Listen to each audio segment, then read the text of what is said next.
യാതൊരു പ്രസക്തിയില്ല. കാരണം ഒരു പുതിയ ഗവൺമെന്റ് വരുമ്പോൾ പുതിയ ബഡ്ജറ്റ് ഉണ്ടാവും. ഈ ബഡ്ജറ്റിന് ഒരു പ്രസക്തിയില്ല.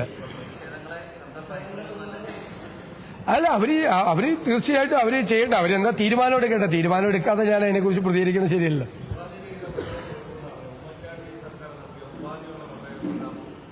അല്ല, ഞാൻ പറഞ്ഞത് ഇനി കൊടുക്കുന്ന പട്ടയങ്ങൾക്ക് ഇത് ചെയ്യും. ഇപ്പൊ കൊണ്ടുവന്നിരിക്കുന്ന നിയന്ത്രണങ്ങൾ എടുത്തു കളയും. അവിടെ ഓൾറെഡി പട്ടയം കൊടുത്ത ആളുകൾ അവിടെ കെട്ടിടങ്ങൾ പണിതിട്ടുണ്ട്. അവരുടെ കയ്യിൽ നിന്ന് വീണ്ടും ഫീസ് ഈടാക്കാൻ പറ്റില്ല. ഫീസ് ഈടാക്കാൻ വേണ്ടിയിട്ടുള്ള ശ്രമമാണ്. ആ ഫീസ് ഈടാക്കാൻ പാടില്ല. അവർ ഓൾറെഡി അവിടെ കെട്ടിടം പണിതപ്പോൾ തന്നെ ബിൽഡിംഗ് റൂൾസ് അനുസരിച്ചിട്ട് പണം കൊടുത്തിട്ടാണ് അവരത് ചെയ്യുന്നത്. ഓൾറെഡി പണം കൊടുത്തിട്ടാണ് അവരവിടെ കെട്ടിടം പണിതിരിക്കുന്നത്. ഇനി വീണ്ടും അവരിൽ നിന്ന് പണം ഈടാക്കുന്നത് വീണ്ടും അവരെ പോക്കറ്റ് അടിക്കുന്നതിന് തുല്യമാണ്. അതിന് ഞങ്ങൾ കൂട്ടുവെക്കില്ല.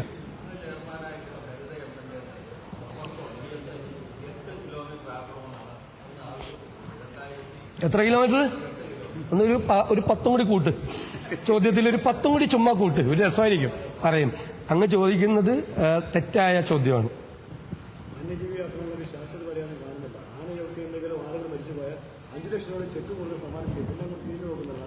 പല സ്ഥലത്തും പല ജില്ലകളിൽ നിന്നും സമാനമായ പരാതികൾ വന്യജീവി ആക്രമണവുമായി ബന്ധപ്പെട്ട് കിട്ടിയിട്ടുണ്ട്. ജോലി കൊടുക്കാൻ എന്നുള്ള ഓഫർ കൊടുത്തിട്ട് ജോലി കൊടുത്തിട്ടില്ല.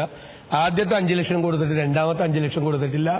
പിന്നെ വന്യജീവി ആക്രമണം തടയാൻ ചെറുവിരൽ പോലും അനക്കാതെ നിസ്സംഗരായിരിക്കുന്ന സർക്കാരാണ്. ഫണ്ട് അലോക്കേഷൻ ഇല്ല. ഉള്ള അലോക്കേഷൻ പോലും ചെലവാക്കുന്നില്ല. വന്യജീവി ആക്രമണം തടയാൻ UDF സർക്കാർ വരുമ്പോൾ സമഗ്രമായ ഒരു പദ്ധതിയുണ്ട്. ആ പദ്ധതി നടപ്പാക്കും.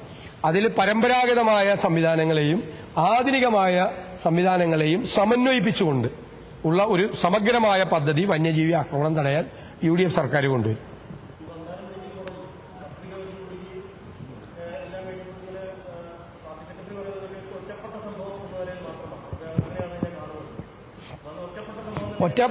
ഞാൻ ഇതിനു മുമ്പ് നിയമസഭയിൽ പറഞ്ഞിട്ടുണ്ട്, ഇവരെല്ലാം ഒറ്റപ്പെട്ട സംഭവം എന്ന് പറയും. ഒറ്റപ്പെട്ട സംഭവങ്ങളിൽ ഈ മന്ത്രി നടത്തിയിരിക്കുന്ന അന്വേഷണവും ഉത്തരവുകളും അന്വേഷണ റിപ്പോർട്ടുകളും കൂടി ക്രോഡീകരിച്ചു കഴിഞ്ഞാൽ ഒരു വലിയ ഹാള് പണിയേണ്ടി വരും വേണ്ടും. കാരണം അതിന്റെ വോളിയംസ് വയ്ക്കാൻ വേണ്ടിയിട്ട്. അത്രമാത്രം ഒറ്റപ്പെട്ട സംഭവങ്ങളാണ് സംസ്ഥാനത്തുടനീളം നടന്നിരിക്കുന്നത്. എല്ലാ ദിവസവും റിപ്പോർട്ട് ചെയ്യപ്പെടുകയാണ്.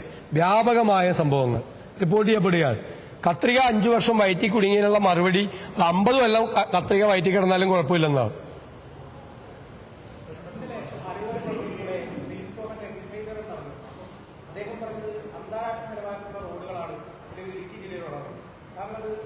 ഇന്നിവിടെ വന്ന പരാതികളിൽ വ്യാപകമായി വന്ന പരാതികൾ ഇടുക്കി ജില്ലയിലെ റോഡുകൾ വളരെ മോശമാണെന്നും ടൂറിസം വരെ അതിനെ ഗൗരവതരമായി ബാധിക്കുന്നുണ്ടെന്നും റോഡുകൾക്ക് വീതിയില്ലെന്നും നല്ല റോഡുകളില്ല. ഒരു റോഡ് മാത്രമേ പണിതാൽ പോരല്ലോ.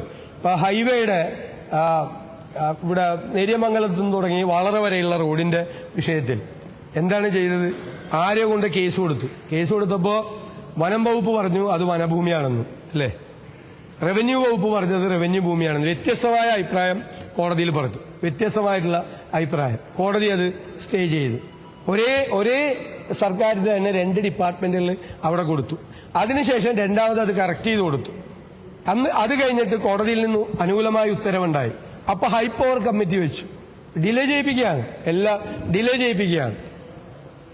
മൂന്നാർ റോഡ് ഉൾപ്പെടെയുള്ള കാര്യങ്ങളിലെല്ലാം ഡിലേ ചെയ്യിപ്പിക്കുകയാണ്. ഒരു റോഡ് പണിതിട്ട് അതിൽ കൂടി ഒരു സെലിബ്രിറ്റിയെ കൊണ്ടുവന്ന് അയാൾക്ക് പൈസ കൊടുത്തിട്ടാണല്ലോ കൊണ്ടുവരുന്നത്. അയാൾ അതല്ലാതെ പറയാൻ പറ്റില്ലല്ലോ. അയാൾക്ക് കാശ് കൊടുത്ത് കൊണ്ടുവരുന്ന ഒരാൾക്ക് അതല്ലാതെ പറയാൻ പറ്റില്ല. അല്ലെന്ന്, ഒരു റോഡ് പണിതിട്ട് അതിൽ കൂടി ഒരു സെലിബ്രിറ്റിയെ കൊണ്ടുവന്നിട്ട് നല്ല റോഡാണെന്ന് പണിയിപ്പിച്ചിട്ട് കാര്യമില്ലല്ലോ. അല്ല, ഞാൻ പറഞ്ഞതാണ്. അതാണ് അതിന്റെ മറുപടി. ഇനി വേറെന്താ?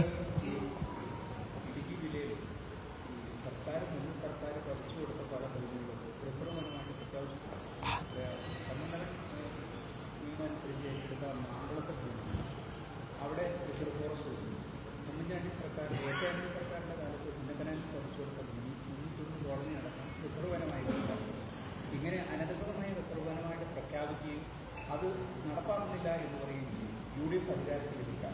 ഇത്തരം അനധികൃതമായി പ്രഖ്യാപിക്കപ്പെട്ടിട്ടുള്ള റവന്യൂ ഭൂമി ഫോറസ്റ്റ് ലാൻഡായി പ്രഖ്യാപിച്ചിട്ടുള്ള എല്ലാത്തിന്റെ ഡീനോട്ടിഫിക്കേഷൻ വരും. UDF സർക്കാർ വന്നു കഴിഞ്ഞാൽ ഇവര് ഡീനോട്ടിഫൈ ചെയ്യാം. തെറ്റായി നോട്ടിഫൈ ചെയ്താണ്. ഇപ്പോ VS അച്യുതാനന്ദന്റെ കാലത്തും ഈ സർക്കാരിന്റെ 10 വർഷത്തിനിടയിൽ 54,000 ഏക്കർ നോട്ടിഫൈ ചെയ്തിട്ടുണ്ട്. ഇങ്ങനെ അതിൽ ഭൂരിഭാഗവും റവന്യൂ ലാൻഡാണ്. ആ റവന്യൂ ലാൻഡ് തെറ്റായ രീതിയിൽ ഫോറസ്റ്റ് ലാൻഡായിട്ട് നോട്ടിഫൈ ചെയ്തിരിക്കുന്നത് ഉറപ്പായി ഡീനോട്ടിഫൈ ചെയ്യും. ഈ ഗവൺമെന്റ് വാക്കു കൊടുത്തെങ്കിലും ചെയ്തില്ല. ഈ ഗവൺമെന്റ് എന്നിട്ട് അത് ഡീനോട്ടിഫൈ ചെയ്യാന്ന് പറഞ്ഞു. പരാതി പറഞ്ഞപ്പോ പല പ്രാവശ്യം മന്ത്രി അടക്കമുള്ള അല്ല നടപ്പാക്കുന്നില്ല എന്ന് പറഞ്ഞിട്ട് കാര്യമുണ്ടോ? നോട്ടിഫൈ ചെയ്തിട്ട് നടപ്പാക്കുന്നില്ല എന്ന് പറഞ്ഞിട്ട് അത് ഫോറസ്റ്റ് ലാൻഡ്, ഫോറസ്റ്റ് സ്റ്റാറ്റസ് ആണ്, RF സ്റ്റാറ്റസ് ആണ്, റിസർവ് ഫോറസ്റ്റിന്റെ സ്റ്റാറ്റസ് ആണ്. അത് ഡീനോട്ടിഫൈ ചെയ്യാതെ അത് റവന്യൂ ലാൻഡ് ആവില്ല നിയമപരമായിട്ട്, അല്ലേ?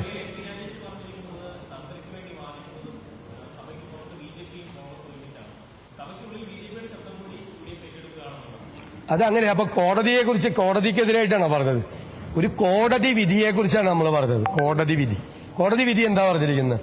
തന്ത്രിയെ കേസിൽ കുടുക്കി ജയിലിൽ കിടത്തേണ്ട ഒരു തെളിവിന്റെ കണിക പോലും ഇല്ല. ഒരു തെളിവിന്റെ കണിക പോലും ഇല്ലാതെ ശബരിമല തന്ത്രിയെ പോലെ ഒരാളെ 40 ദിവസം ജയിലിൽ കിടത്തി ഞങ്ങൾ മിണ്ടായിരിക്കണം. BJP ഒന്നും പറഞ്ഞില്ല. BJPക്ക് ഇപ്പോഴാണ് പറയണത്. ഞങ്ങൾ അദ്ദേഹത്തെ അറസ്റ്റ് ചെയ്തതിന്റെ പിറ്റേ ദിവസം എന്റെ പത്രസമ്മേളനത്തിലുണ്ട്. ശബരിമല തന്ത്രിയെ പോലെ ഒരാളെ അറസ്റ്റ് ചെയ്യുമ്പോൾ എന്ത് കാരണത്തിന്റെ പേരിലാണ് അറസ്റ്റ് ചെയ്തത്, എന്ത് കുറ്റകൃത്യമാണ് അദ്ദേഹം ചെയ്തത്, ആ കുറ്റകൃത്യത്തിൽ അദ്ദേഹത്തിന്റെ പങ്കാളിത്തം എന്താണ് എന്ന് പൊതുസമൂഹത്തോട് വിശദീകരിക്കേണ്ട ബാധ്യത SITക്ക് ഉണ്ട്. കുറ്റം ചെയ്തിട്ടുണ്ടെങ്കിൽ ജയിലിൽ കിടന്നോട്ടെ എന്നും പറഞ്ഞു. അല്ല, അതല്ല കോടതിയല്ലേ പറഞ്ഞത്? കോടതിയാണ് പറഞ്ഞത്. ഒരു കോടതിയാണ് പറഞ്ഞിരിക്കുന്നത്. ആ കോടതിക്ക് എതിരായിട്ടാണ് ഇന്ന് മന്ത്രിമാര് സഭയിൽ സംസാരിച്ചത്. കോടതി വിധിക്ക് എതിരായിട്ടാണ് പറഞ്ഞത്. ഒരു കോടതി പരിശോധിച്ചിട്ടാണ് പറഞ്ഞത്. മനസ്സിലായി? അവരുടെ ഒബ്ജക്ഷൻ മുഴുവൻ, SITയുടെ ഒബ്ജക്ഷൻ മുഴുവൻ കേട്ടിട്ടാണ്. an iota of evidence, there is not even an iota of evidence എന്ന് പറഞ്ഞു. തെളിവിന്റെ കണിക പോലും ഇല്ലാന്ന്. അല്ല, തന്ത്രിക്കല്ല, ഒരു പൗരന് പരിഗണന നൽകണ്ടേ? ഒരു പൗരന്. അതല്ല എന്റെ ചോദ്യം. തന്ത്രിക്കും പരിഗണന കൊടുക്കണം. തന്ത്രിയെ പോലെ ഒരാളെ അറസ്റ്റ് ചെയ്യുമ്പോൾ അത് പറയണം. പിന്നെ പൗരൻ എന്നുള്ള പരിഗണന കൊടുക്കണ്ടേ? താങ്കളെ പിടിച്ച് താങ്കൾ ചെയ്യാത്തൊരു തെറ്റിന് പിടിച്ച് 40 ദിവസം ജയിലിൽ കിടത്തിയ ഞാൻ താങ്കൾക്ക് വേണ്ടിയും പറയും.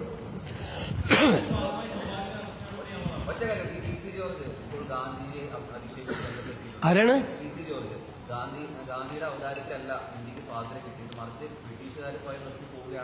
PC ജോർജാണ് ഇന്ത്യക്ക് സ്വാതന്ത്ര്യം മേടിച്ചു കൊടുത്തതെന്ന് പറഞ്ഞില്ലല്ലോ. അത് നമ്മുടെ ഭാഗ്യമെന്ന് നമ്മൾ വിചാരിക്കാം.